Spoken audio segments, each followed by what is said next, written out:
Hi folks, it's August 14th I think. I haven't been around much because these past 2 days have been pretty hectic. Um, I just wanted to tell you a little story about a classic case of do as I say, not what I do. So I was advising in one of my videos to listen to your body, and because it knows what you need to eat and drink and what it's lacking and what it doesn't need. Um, these past few months, I would say, I've been eating less and less meat. Uh, yes, okay, admittedly, in part because I have some animal activist friends who show me the most gruesome videos, so that helps also. But not only, just because bacon, for example, I love bacon, and I think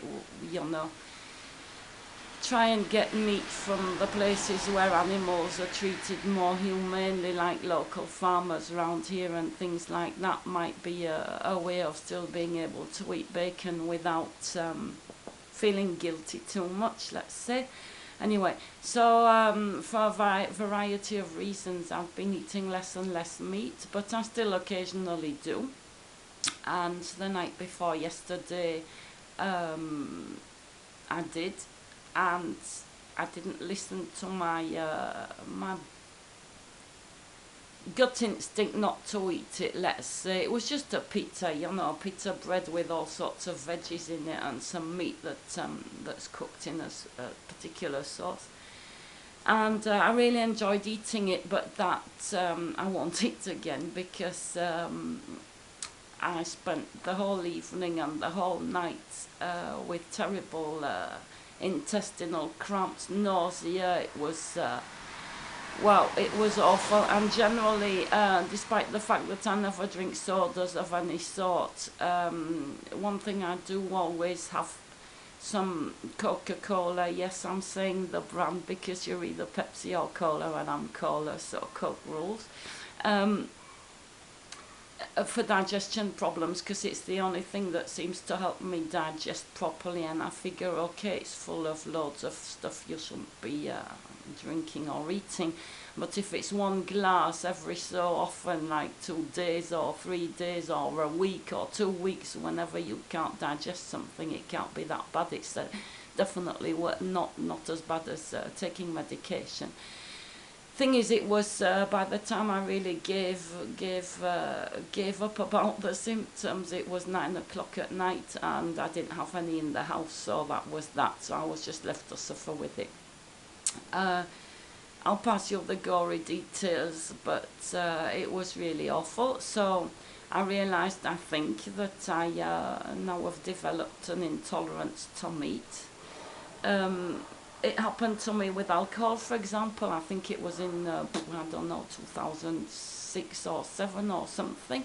Not that I ever used to drink much. I mean, my alcohol intake in a year was maybe 3 Baileys on ice sitting on a terrace during the summer, or 1 glass of wine if I was out with friends eating or something, because unfortunately, I have and had many family members battling this problem with alcohol, or not battling it, but just living it. And I think I got kind of psychologically vaccinated against it. So it's not that I didn't, all right, beer and all that, I don't like the taste anyway, so it's not that difficult for me. Whatever, one day we took the kids the twins to a restaurant for their birthday, and I had like this tiny glass of port or something, I can't remember whatever. And I remember taking a sip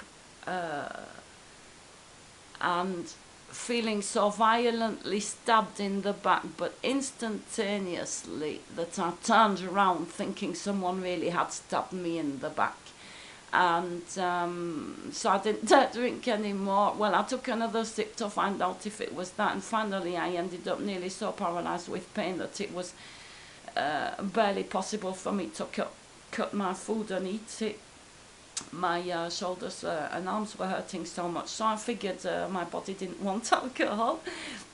I didn't try again because I didn't have the guts to try again for 6 months or something, and then I took a tiny sip of something else to test if it was really that, and apparently it really was. So that's got alcohol out of my life totally. Not that I'm missing it much, because for what I drank anyway, it didn't really matter. And now it seems I've developed an intolerance to meat too. I think it's directly related to fibro, but I'm not certifying that 100%. But I have noticed that in people I know who do have fibro, there are things that they've been using, drinking, eating for years, forever. Suddenly they just can't touch or approach anymore. So that's my my latest in the chapter of do as I say, not what I do. I think meat is going to disappear from my own personal shopping list at any rate. I'm not going to stop the kids from eating any just because I can't stand it. I'll keep this video just to this little story, and I'll come back later with the you don't look sick thing and the impact it has on people. See ya.